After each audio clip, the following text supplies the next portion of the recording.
The betrayal didn't happen in a boardroom. It didn't happen during a private argument or a late-night phone call. It happened in front of 200 people, under crystal chandeliers, with champagne glasses raised and a microphone in my sister's perfectly manicured hand. But I'm getting ahead of myself. Where in the world are you watching from today? Let me tell you how I ended up standing in the corner of my family's charity gala, watching my sister Victoria announce her engagement to a CEO while the entire room looked at me with pity. My name is Maya Chen, and for most of my life, I've been the family disappointment. I should probably explain that I'm adopted. My parents, Richard and Eleanor Sterling, adopted me when I was 3 years old, right after they had Victoria, naturally. They wanted to give back, they said, be charitable, look good in their social circle, and for a while, I actually believed they loved me the same as my sister. I learned differently around age 7, when Victoria got the lead in the school play, and I got a participation ribbon. Mom threw Victoria a party. She told me to stop seeking attention. By high school, the pattern was clear. Victoria was the golden child, destined for greatness. I was the project that didn't quite work out. But here's what they never knew. While Victoria was busy becoming an Instagram influencer and amateur real estate agent, I was building something real. Let me back up to 3 weeks before the gala. I was in my downtown office, my actual office, with floor-to-ceiling windows overlooking the city when the invitation arrived. Thick, cream-colored cardstock with gold embossing. The Sterling family cordially invites you to celebrate 30 years of Sterling Manufacturing Company's success. My assistant, James, raised an eyebrow when he saw it. You're not actually going to that, are you? I'd been avoiding family events for years. Every Thanksgiving was a reminder that Victoria's real estate sales were so impressive while my computer stuff was cute. Every Christmas, Mom would ask when I'd settle down with a nice man like Victoria had. Never mind that Victoria went through boyfriends like I went through coffee pods. I don't know, I said, turning the invitation over. Part of me wants them to just see me. Really see me, you know? Not my bank account, not my company. Just me.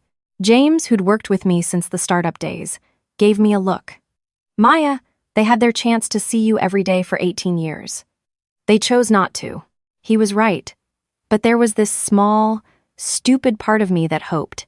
My mentor, Dr. Sarah Kim, said the same thing when I called her that night. You don't owe them anything. You built yourself from nothing, no. From less than nothing.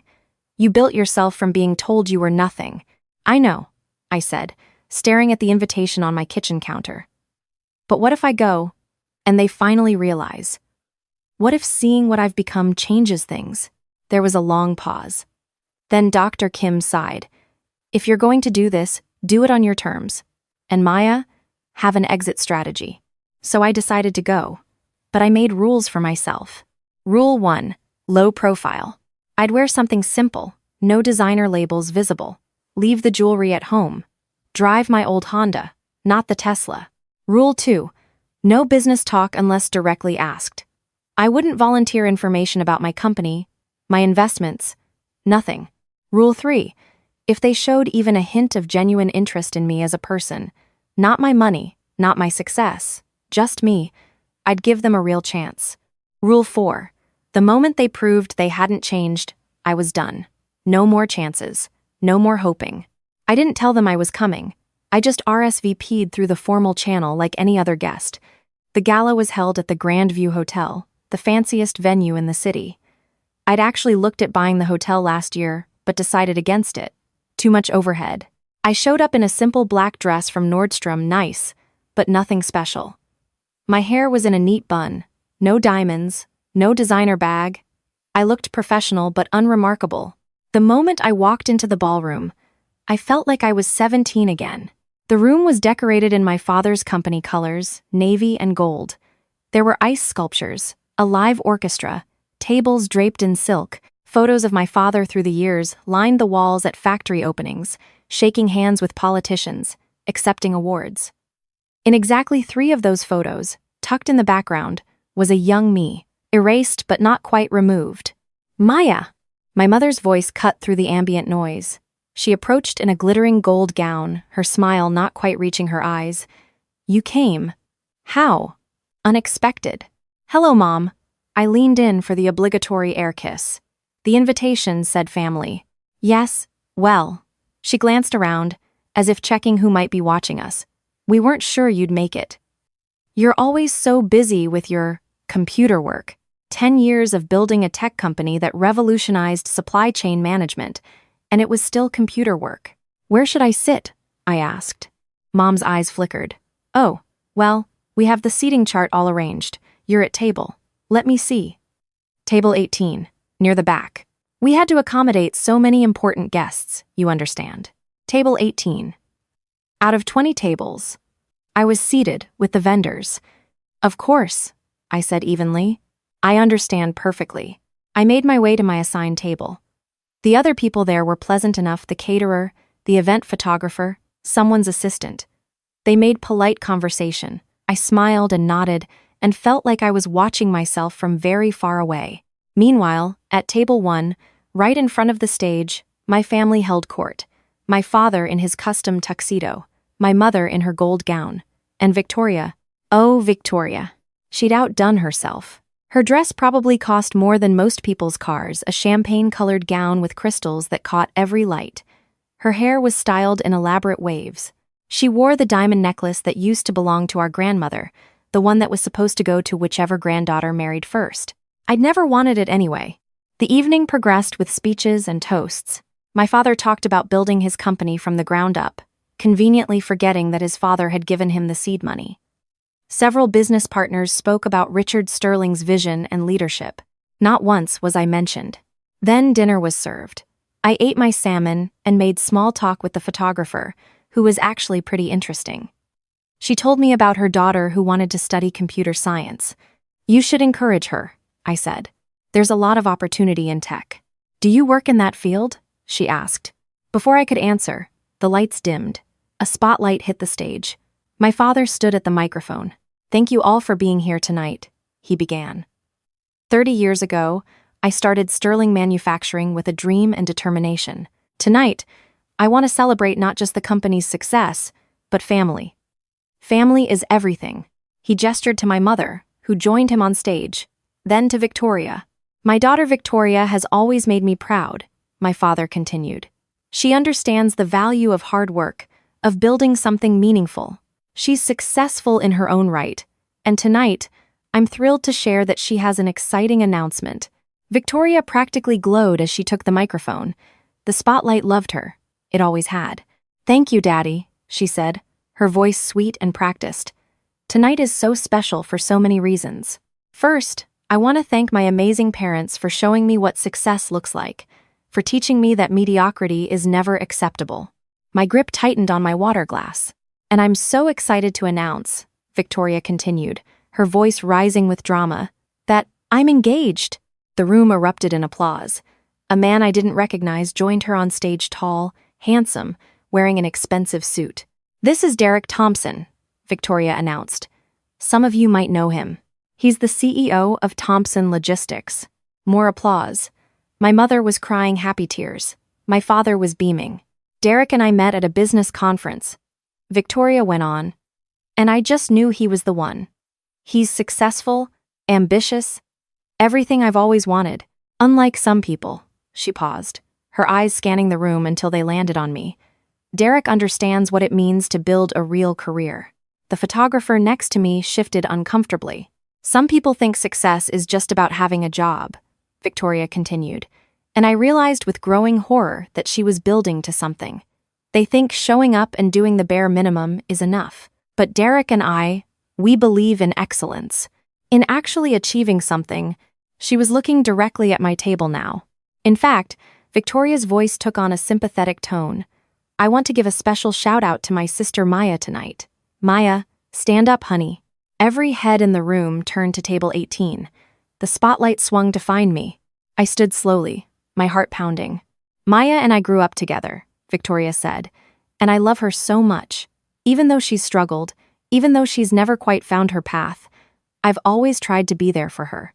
Just last year, I helped her with rent when she was having trouble making ends meet, because that's what family does.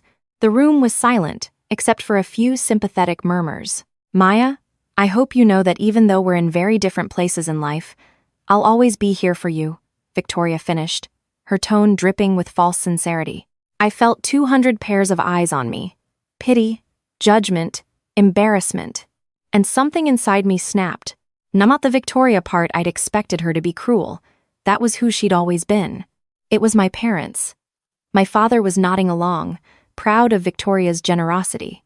My mother had her hand over her heart, moved by this display of sisterly love. They were letting her do this. They were part of it. I thought about Dr. Kim's words, about James's warning, about the rules I'd set for myself. They'd failed Rule 3 spectacularly. Time for Rule 4. I smiled. A real smile this time. "Victoria," I said, my voice clear and steady. "That's such a sweet story. Can I share something too?" Victoria's smile faltered slightly, but she recovered. "Of course, sweetie." I walked toward the stage, slowly, deliberately. People moved aside as I passed, creating a path through the tables. I reached the stage and stood next to my sister. This close, I could see the confusion in her eyes. "Can I borrow that microphone?" I asked politely. She handed it over, probably thinking I was going to thank her for her support. I turned to face the room. 200 faces, 200 witnesses. "Thank you all for coming tonight," I began. "I'm Maya Chen, yes. I kept my birth name. And I want to address what Victoria just said, because I think there's been a misunderstanding." I saw my mother's face go pale. She knew something was coming. "Victoria, you mentioned helping me with rent last year. That's a really creative interpretation of what happened. See, what actually occurred was that I sent you a check for $1,500. You'd called me crying about being short on your condo payment." Victoria's mouth opened. "That's not. I have the bank records," I said pleasantly. "The check was cashed on March 15th. Would you like me to show everyone?" The room had gone completely silent. "But I appreciate you trying to help me," I continued. "Family is important, which brings me to something I've been meaning to tell you all." I turned to my father. "Dad, congratulations on 30 years with Sterling Manufacturing. It's a solid company, good fundamentals, strong client relationships. That's actually why I acquired controlling interest 3 months ago." You could have heard a pin drop. "I'm sorry, what?" My father's voice cracked. I pulled out my phone, pulled up a document, and handed it to him. The paperwork went through in September. I now own 51% of Sterling Manufacturing. I've been meeting with the board remotely, learning the business, preparing for a full restructuring. My father stared at the document like it was written in a foreign language. "But that's impossible," my mother whispered. "Where would you get that kind of money?" "From my company," I said simply. Chainlink Technologies. We revolutionized supply chain management software. We went public 2 years ago. Current market cap is around $800 million. I'm the founder and CEO. I watched the information hit them like a physical blow. "You might have heard of us," I continued conversationally. "We're the reason Amazon updated their logistics systems. We work with Tesla, Target, Whole Foods. Victoria, your real estate company actually uses our software. You get it at a discount because I told our sales team you're family."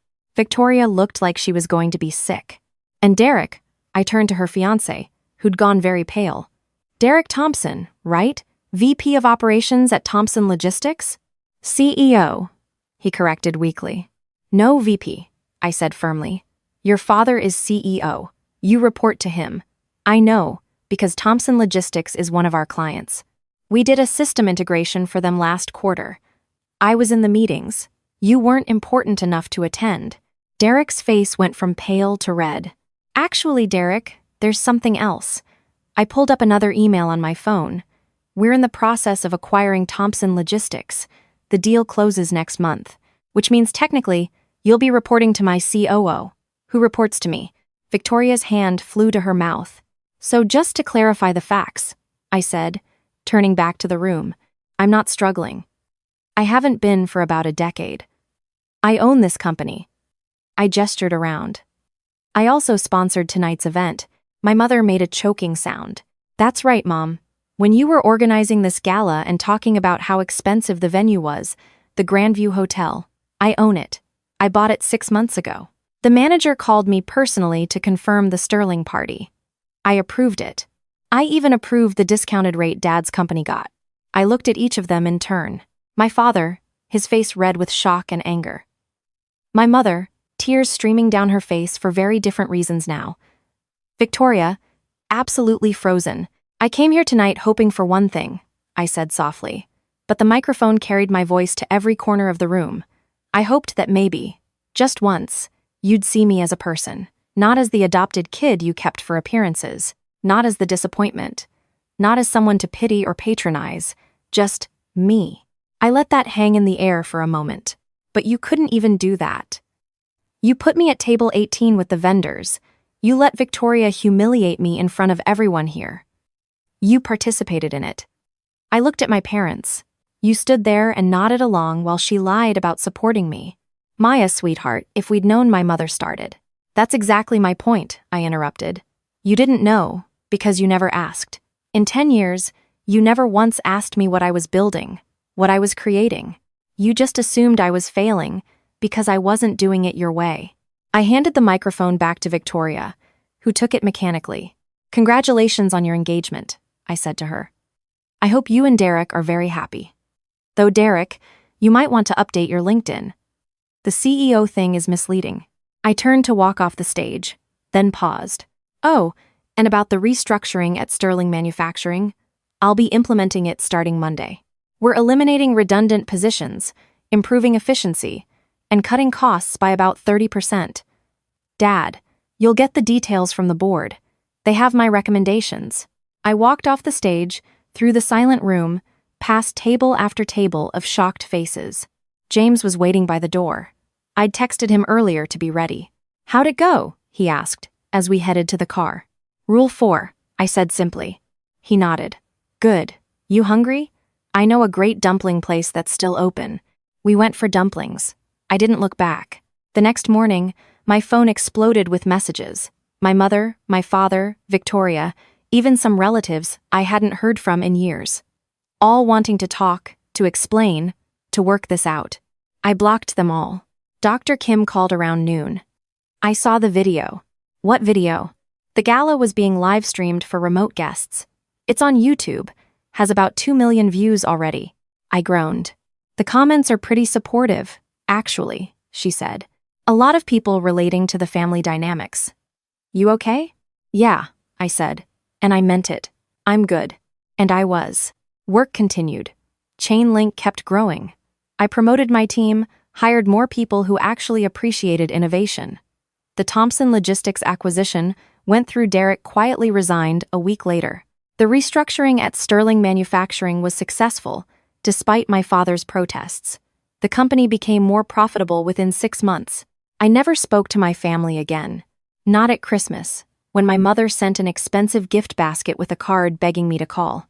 Not when Victoria's engagement fell apart 3 months later. Not when my father had a health scare, and my mother said he was asking for me. I'd given them 28 years to see me. They'd chosen not to. I wasn't giving them another minute. Instead, I built a life with people who chose to see me from the beginning. James, who'd believed in my vision when we were working out of a garage. Dr. Kim, who'd mentored me through every challenge. My chosen family of friends and colleagues who celebrated my successes and supported me through failures. 6 months after the gala, I started a foundation for adopted kids pursuing STEM careers. We provide scholarships, mentorship, and resources. No strings attached, no expectations of gratitude or performance, just support, just seeing them for who they are. The foundation is named after my grandmother, the one who left me a trust fund that my parents never knew about because it came from her estate through a sealed will. She was the only one who'd really seen me, who'd encouraged my interest in technology when everyone else dismissed it as a phase. I wish she could have been at that gala. She would have loved it. Sometimes people ask me if I regret cutting off my family, if I wish things had been different. Of course, I wish things had been different. I wish I'd had parents who celebrated my achievements instead of dismissing them. I wish I'd had a sister who was a friend instead of a rival. But I don't regret my choices. Because here's what I learned. You can't make people see you. You can't force them to value you. All you can do is value yourself. Build a life that reflects your worth, and surround yourself with people who recognize it. That night at the gala, I didn't just reveal my success to my family. I revealed to myself that I didn't need their validation anymore. And that was worth more than any company, any amount of money, any public vindication. I was free. Where are you watching from today? I hope you're surrounded by people who see you, really see you, for exactly who you are. And if you're not there yet, I hope you're building toward it. Because you deserve to be seen. We all do.